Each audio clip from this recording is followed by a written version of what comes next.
Saudara-saudara sekalian, kenaikan PBB di Pati sampai 250% itu bukan sekedar salah hitung.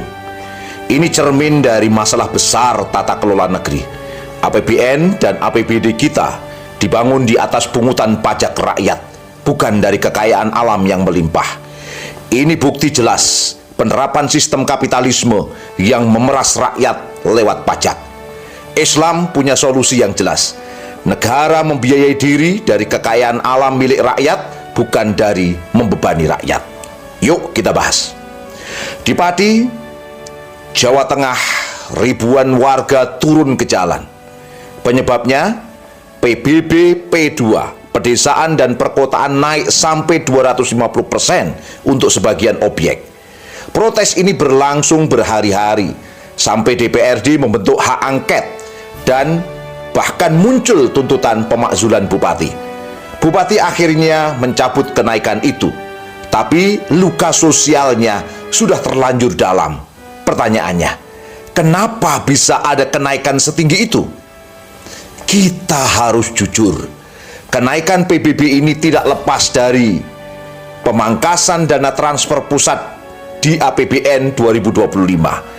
Dana alokasi umum, dana alokasi khusus, bahkan dana desa, semuanya dipangkas. Totalnya puluhan triliun rupiah. Padahal sebagian besar daerah di Indonesia masih sangat bergantung pada transfer pusat.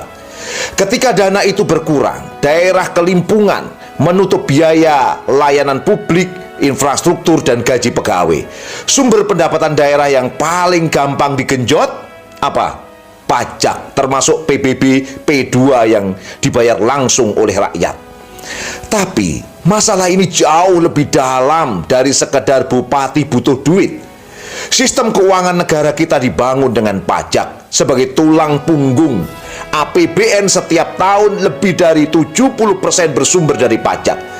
Sementara sumber daya alam strategis, minyak, gas, tambang, hutan, bahkan air diswastanisasi. Negara hanya jadi regulator, menerima royalti dan pajak kecil dari perusahaan yang mengelola. Bayangkan, sumber daya alam yang nilainya ribuan triliun rupiah, tapi masuk ke kas negara hanya secuil. Inilah logika kapitalisme. Kekayaan publik jadi komoditas segelintir pihak, rakyat dibebani pajak untuk membiayai negara.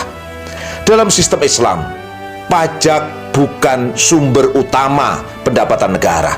Negara punya baitul mal dan sumber utamanya ada 3. Kepemilikan umum. Sumber daya alam strategis dikelola negara, hasilnya untuk rakyat.